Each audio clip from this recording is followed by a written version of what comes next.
Today, I am offering a response to some of the comments Director Rupert made last week relating to Jeffco's capital improvement program. I want to apologize in advance for you having to endure another one of what Steve Bell would refer to as uncalled for concerns. Except that as elected officials, it's your job to listen to all constituents' concerns, positive and negative. First, Director Rupert attempted to make the point that there was somehow a misunderstanding relating to the 2018 flipbook. He stated that it was a communications document and not a budget document. 2018 flipbook was not a budget document. It was a communication document. I disagree with that statement. The 2018 flipbook very clearly stated that the capital improvement program budget will be $563 million. It couldn't be any clearer. That's the budget for the indicated flipbook scope. Anything over that is over budget. As part of good practice, Jeffco had an additional $86 million in program contingency, giving $649 million in total funds available. That's a lot of contingency. As such, the $118 million in bond premium should have been set aside and used for some of the other supposed $1.3 billion in Jeffco's facility needs. Director Rupert then claimed that Moss Adams performed some bad math. I think that is bad math. I think you misunderstood what the 2018 flipbook was. Because he wants people to believe that the budgets weren't created until after the bond premium was determined. But I just showed that is not true. The only bad math is a complete failure on the part of Jeffco to provide any documentation over the course of 3 years that can be used to tie current costs back to the costs originally shown to voters. This is why Moss Adams made it a point to cite the need for greater transparency. We can only hope that happens. Rupert is attempting some revisionist history. Instead of siding with transparency, his constituents, and good project management, Rupert is siding with darkness and mismanagement. Both the 2018 and 2019-20 flipbooks very clearly stated that the budget for district projects was $563 million. What doesn't Rupert understand about that?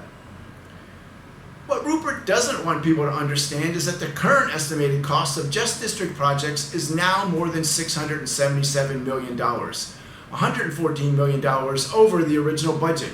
That means that all of the $86 million in program contingency has already been used, along with $28.5 million in bond premium. And how does that even happen? Rupert spent a great deal of time praising district staff for utilizing economies of scale and having 4 years of favorable construction costs. That we've got savings from economies of scale. We also had the luxury, to be honest, of taking advantage of some low pricing periods. We had a good 4 years of pretty favorable pricing. To make matters worse, just last month, Reed warned the board that they could expect another $43 million in overages. This is not a healthy program, despite Rupert's and Harmon's pronouncements. Rupert also wants people to believe that this increase was due to scope being added to the program. But months ago, CAC member Tom Murray repeatedly told the board that the CAC hasn't approved any scope changes. At the very end of the bond issue is when we look at new projects that would be added on. Everything is within the starting point of the scope of a project that's been proposed, and we're looking at some contingency that's come up during that time period, and that's the only scope that I'm aware of that we've added. And the board has only approved $5.6 million in added scope for D'Evelyn. So sorry, Brad, unless someone has been making unapproved and unauthorized additions to scope increases are not the reason for the overages. This is not the good stewardship of money that Jeffco told taxpayers they should expect.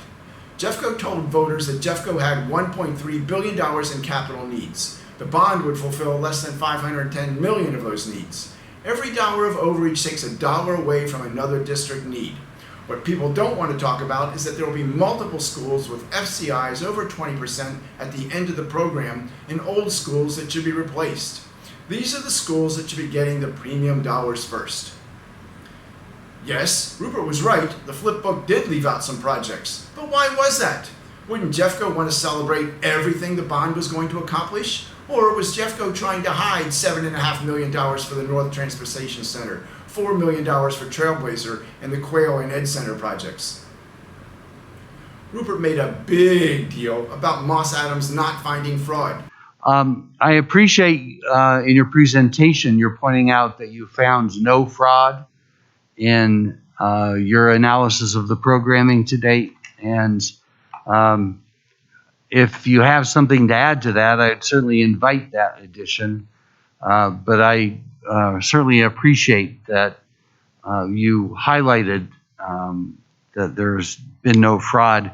Yes, Moss Adams did say they didn't find fraud in their very limited review, but Rupert personally knows that an allegation of fraud has been made against the program. I made that allegation last December, almost 11 months ago, and personally sent it to Rupert, and he did nothing. He knows he failed in his fiduciary responsibility to investigate that fraud and is now attempting to shift responsibility to Moss Adams. And why is Rupert trying to make the case for not performing a full financial audit? He also didn't want to perform a performance audit when Director Miller previously called for one. Anyone who reads the full Moss Adams report would see that a full financial audit is necessary, but not good old Brad. What is he attempting to hide? Taxpayers are promised full transparency. It's time for the annual financial audits and performance audits promised by the bond language and recommended by Moss Adams. Rupert was all for sticking to the budget back in October 2020 before the cost overages became so extreme.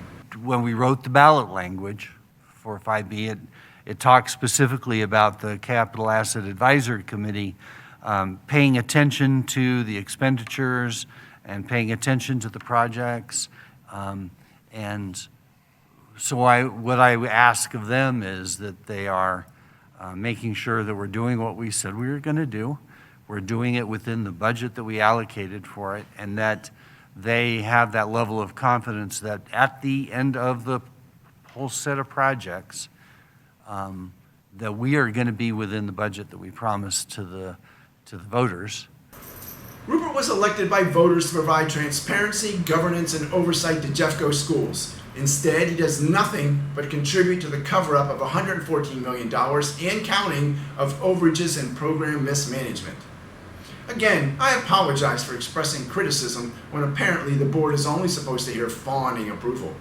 But sometimes the comments that hold your feet to the fire are the most important ones to hear. It's time for full and complete transparency. Maybe then there won't be bad math and supposed misunderstandings.